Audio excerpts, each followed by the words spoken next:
Assalamualaikum warahmatullahi wabarakatuh. Bismillahirrahmanirrahim. Alhamdulillahi rabbil alamin wa bihi nasta'inu ala umuri dunya waddin. Asyhadu an la ilaha illallah wahdahu la syarikalah wa asyhadu anna sayyidana Muhammadan sayyidul mursalin. Allahumma wassalli wa sallim wa barik wa karrim ala habibina wa syafiina wa qurrati ayunina Muhammadin wa ala alihi wa sahbihi ajma'in. Bismillahirrahmanirrahim. Nawaitu ta'lima wa ta'luma wal ifadata wal istifadata al-hath ala tamassuk bi kitabillahi wa jalal al-khair bi rahmatika ya arhamar rahimin. Hadaratal mukarramin wal muhtaramin, para hadirin, para talabah dan pemirsa yang dimanapun Anda berada, puji syukur kita panjatkan atas anugerah yang Allah berikan kepada kita semua. Pada malam hari ini, pada malam Selasa, kita masih dimudahkan oleh Allah untuk berkumpul mengingat Allah melalui doa-doa kita, melalui tasbih dan tahmid kita dengan pembacaan Ratibul Hadad.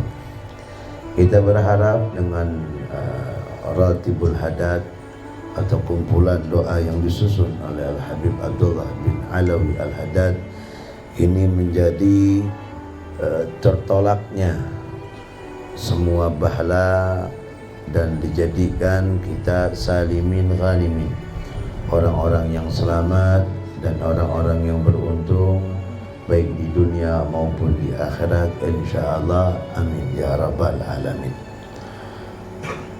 Untuk melanjutkan pelajaran kita yang masih kita membahas tentang penyakit yang sangat bahaya, lebih dari penyakit-penyakit yang ada di dunia, yaitu maradul hasad, marad atau penyakit yang namanya hasud. Turunnya Nabi Allah Adam dan ibu kita Sayyidatuna Hawa karena korban dari hasudan iblis Azazil laknatullah, sehingga kita semua ada di muka bumi ini.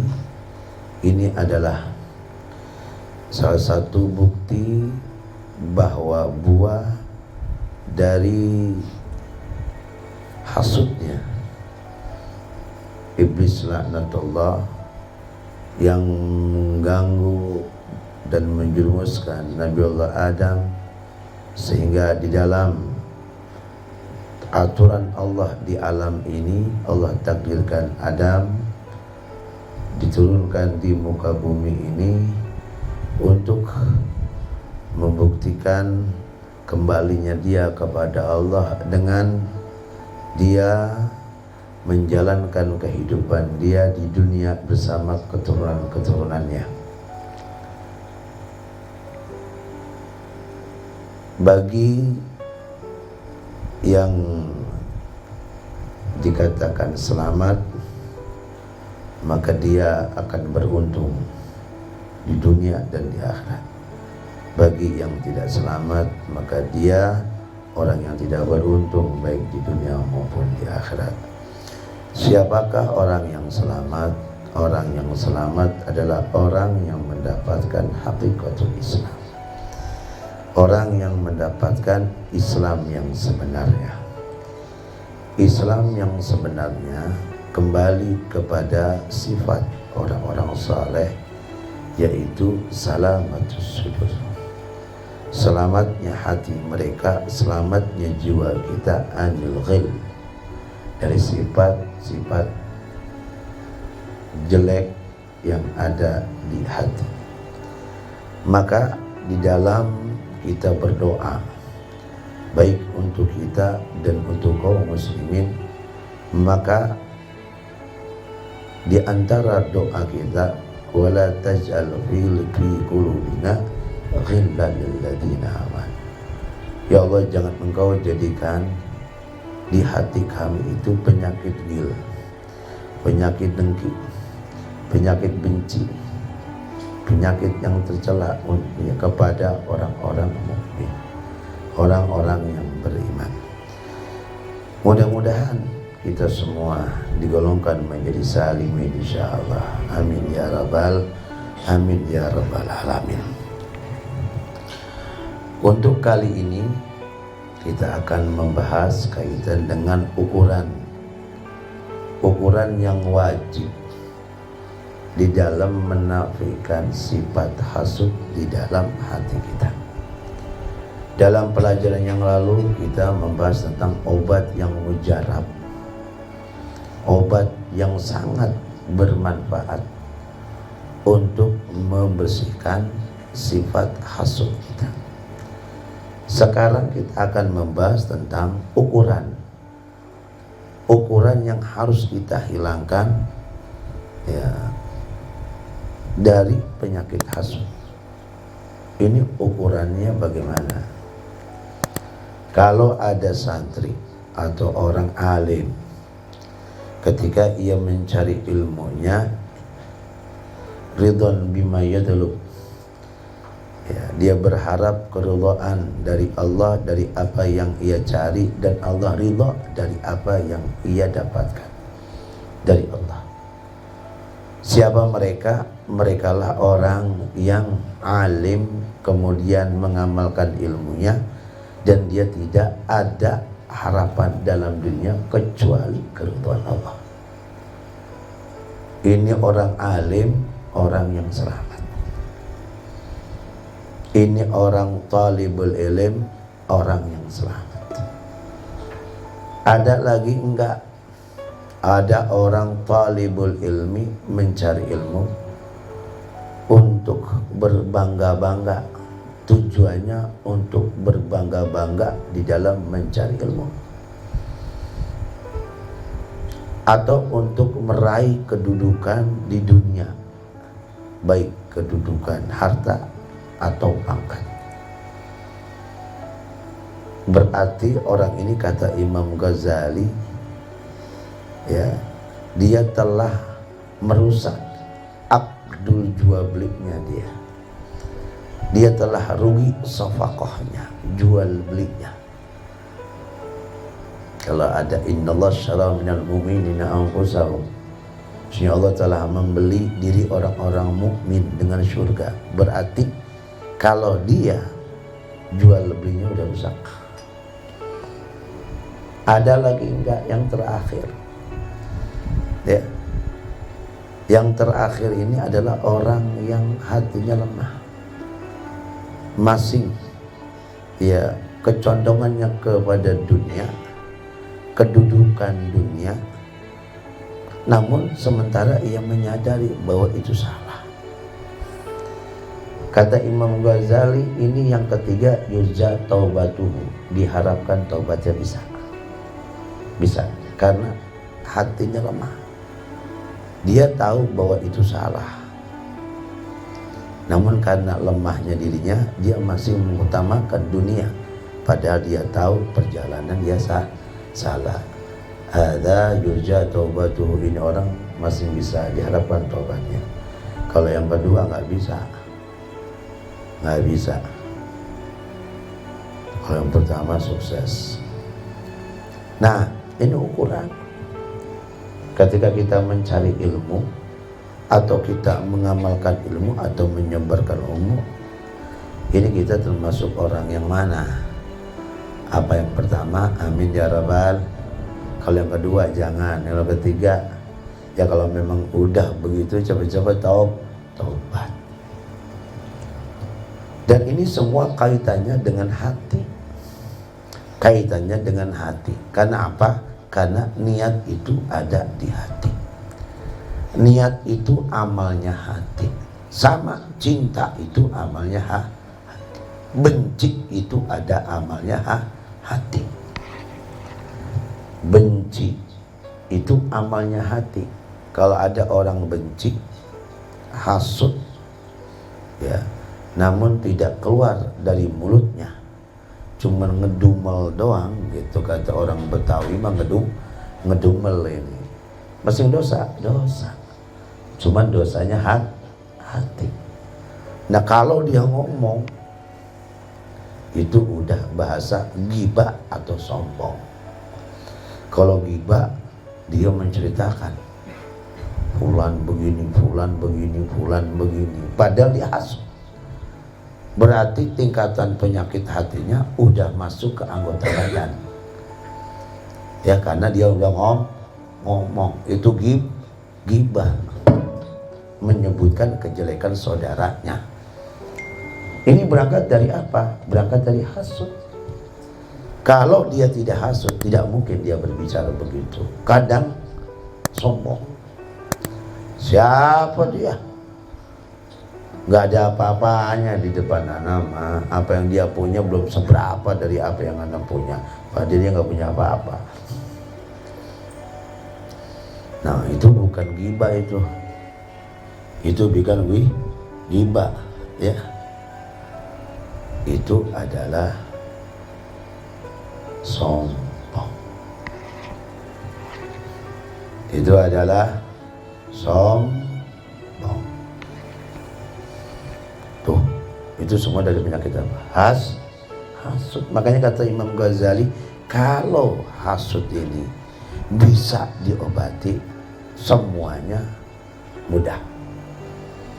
Semuanya mudah diobatin.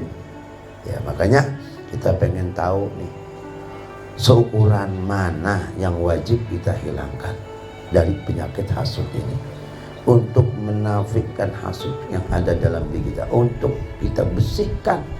Seukuran berapa sih? Bagaimana sih kita cara membersihkan hasut? Udah. Nah kalau kita udah bersih belum? Nah, kita pengen tahu di sini. Al-Imam Ghazali mengatakan bahwa ya yang namanya orang yang mengganggu ya secara insting atau secara umumnya orang pasti nggak disukai. Benar apa enggak? Orang yang ganggu. Makanya kata Nabi Muhammad, minimal ente jangan mengganggu orang lain. Ya, cinta kagak, kemudian enggak mengganggu orang lain, insya Allah masuk surga.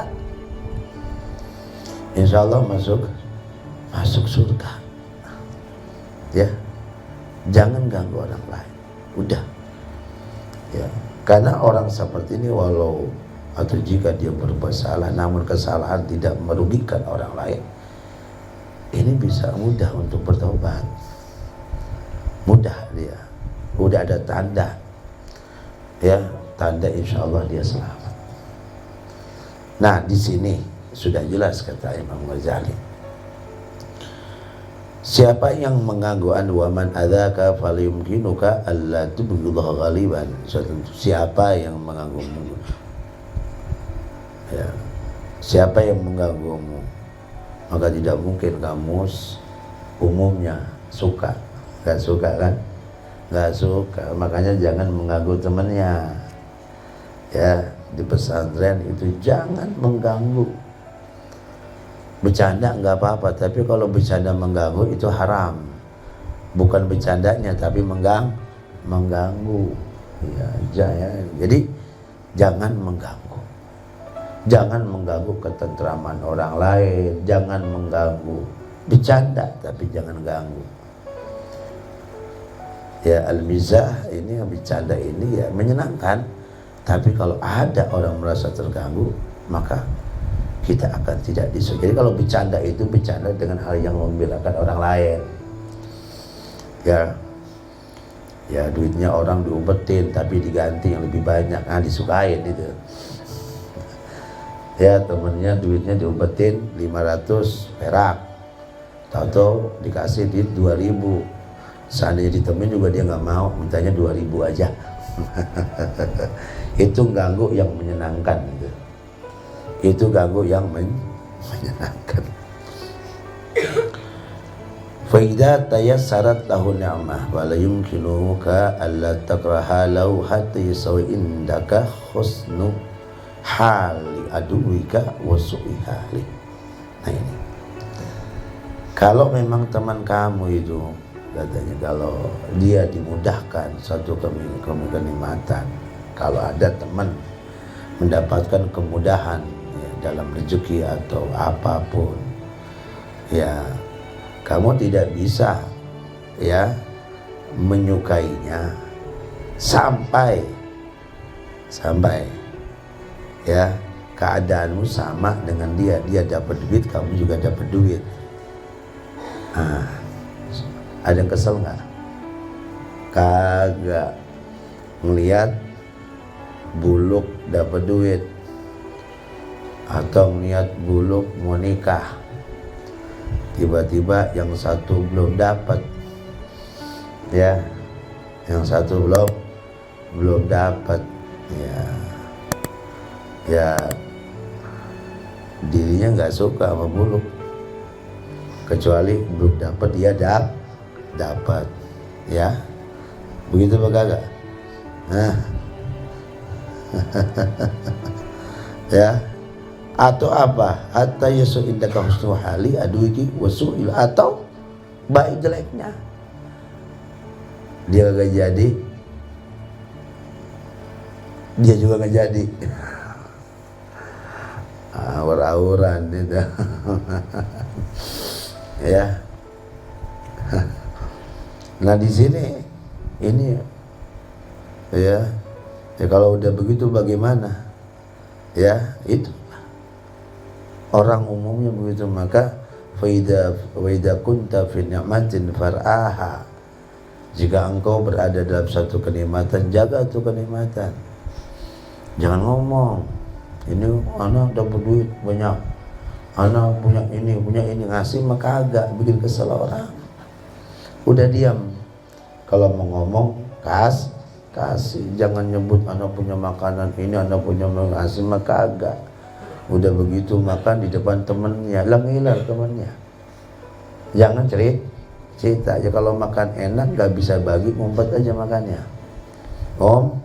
Ngumpet di mana kayak ngumpet, dia kenyang sendiri tapi nggak nyakitin lah ini kan kagak, kenyang sendiri tapi nyakitin orang, namanya dia koret namanya.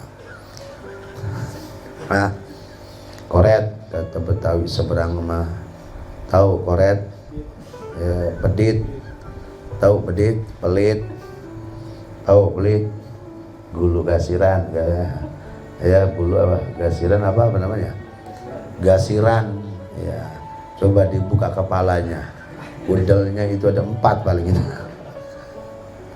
Apa namanya ini, besar usahanya ada 4 atau 5 itu.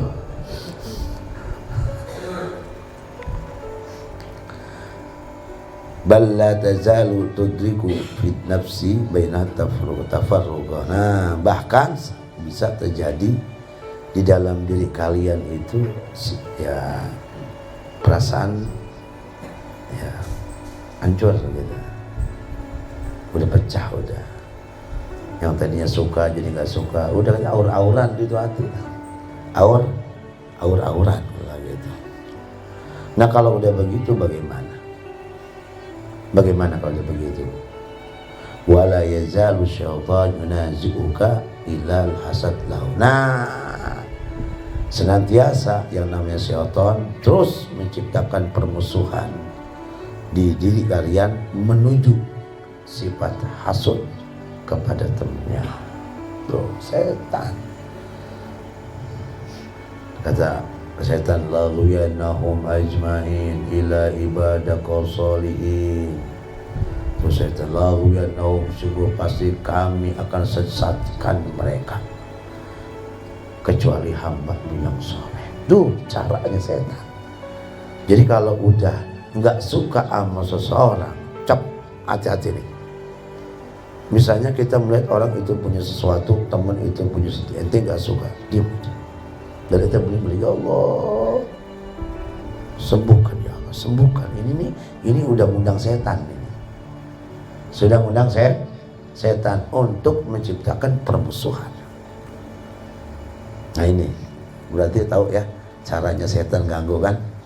Tahu sekarang, hati-hati. Kembali kepada pelajaran kita dulu, cinta dan benci. Kalau kita sayang sama orang nggak mungkin punya sifat begitu. Tapi kalau kita tidak suka dengan orang, nah itu akan lebih mudah. Makanya cinta membawa rahmat, tapi kebencian membawa kesesatan. Laghwiyannahum ajmain.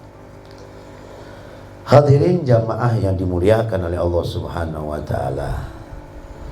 Nah, udah tuh setan udah mulai itu ngembangin tuh, ngembangin.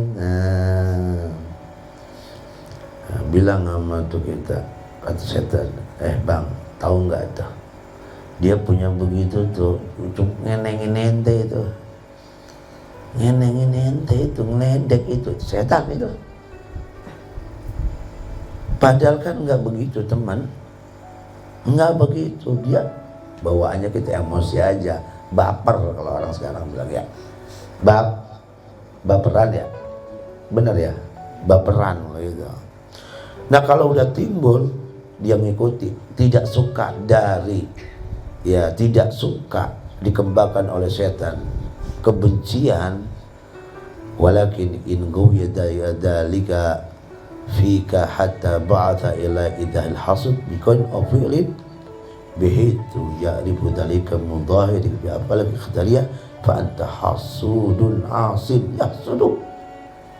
Nah kalau memang itu kekuatan dan dorongan yang tadinya kamu sudah mulai timbul kebencian dan makin kuat sampai dia mendorong kamu untuk menampakkan kehasudan kamu dengan ucapan seperti ghibah atau fi'lin dengan gerakan yang membuat kita tidak suka kepadanya, ya sehingga ia tahu ya dengan sikap kamu itu, dengan kelakuan kamu ya secara ikhtiyariyah, bukan dipaksa tapi emang lagunya dia begitu. Kalau orang Betawi bilang fanta hasud, kamu termasuk orang hasud, maksiat. Tuh lihat, maksiat bihasadika, kamu bermaksiat dengan hasudmu. Berhasil.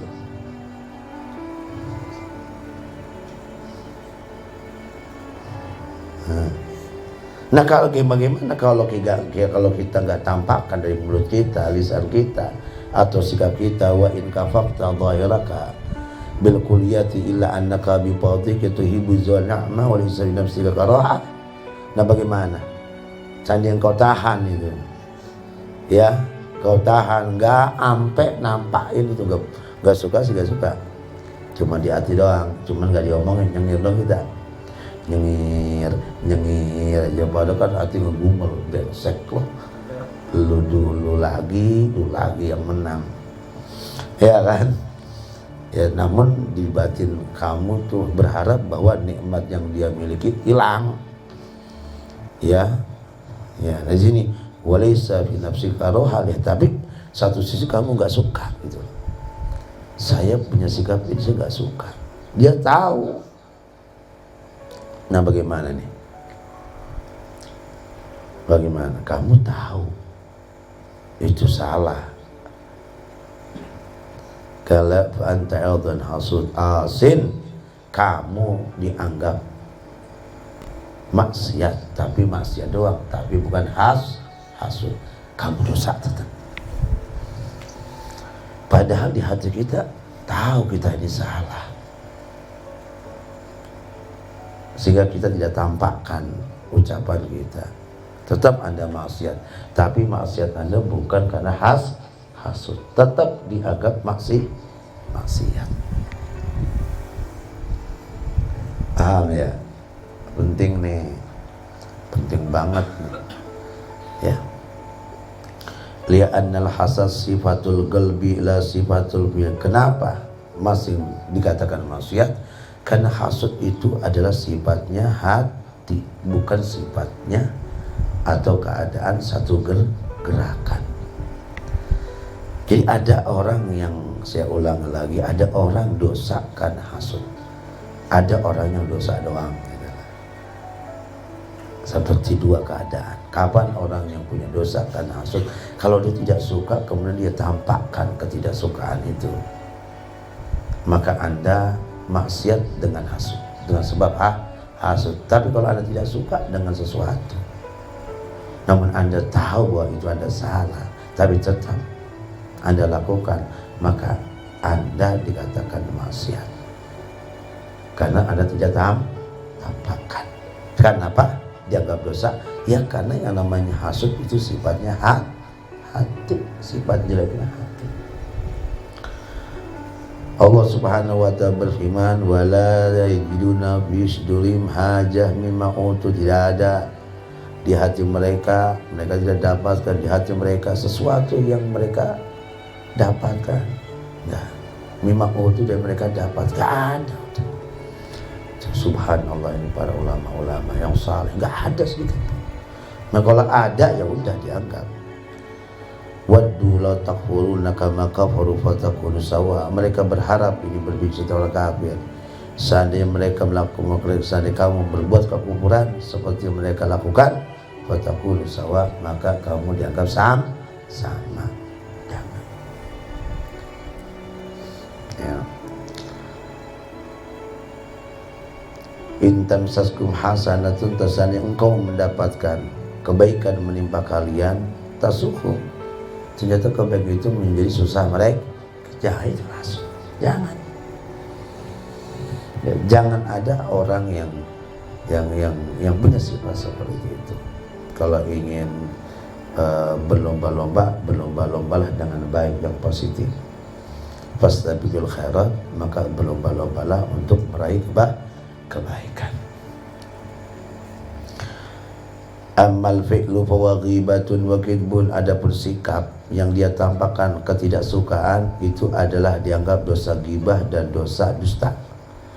Bahwa amalun sadil an amal, dan dia itu amal yang keluar dari sifat hasud, walaysa huwa ainul hasad, bukan zatnya hasud, karena zatnya hasud itu ada di hati. Bal mahallul hasad al-qalbu dunal jawarih, ya tempatnya hasud itu hati bukan anggota. Naam hadzal hasad laisa madlama, ya ini hasud bukan merupakan kezaliman yang wajib kita minta dihalalkan, tetapi dia adalah maksiat antara engkau dan Allah Subhanahu wa taala. Jadi ada dosa hukukul adami. Kalau hukukul adami itu kalau ente ngomongin orang, datang minta maaf ngomong, kata Imam Ghazali, taubat ente akan diterima kalau ente bicara, fulan maafin ya. Maafin apa? Maafin pokoknya udah, ana minta halal ya, ana dosa sama ente. Oh nggak bisa, kata Imam Ghazali. Ente ceritakan, ente ngomong apa? Begini fulan, ana bilang pala ente gede. Masya Allah, baru diterima itu. Kalau ente bilang ngomong, minta maaf ya, minta maaf ya, minta maaf apa? Enggak, minta maaf, nggak bisa, sebutin, baru diterima tobatnya. Cuman nggak disebutin, nggak diterima tobatnya. Maka tapi kalau tadi sifat tidak suka dengan temannya, namun tidak keluar dari lisannya, nggak perlu minta halal, nggak boleh. Dosa cukup aja astagfirullahaladzim, astagfirullah, minta, karena itu dosa antara anda kepada Allah Subhanahu wa taala. Ya, tapi kalau ngomongin buat tetap minta maaf, itu nggak bisa. Ya, harus sebutin cerita. Begini anak tadi ngumpul ngomong manap sama si koproy. Ya, terus ngomong apa lo? Begini, gue ceritanya lu begini. Nah, sebutin. Ya, lu begini, lu jelek sama kayak lu. Nah, itu sebutin. Gak bisa, harus disebutin sama buluk. Ya, minta maaf. Gak bisa lu maafin tuh ya, kalau gak bisa, gak kaci cerita.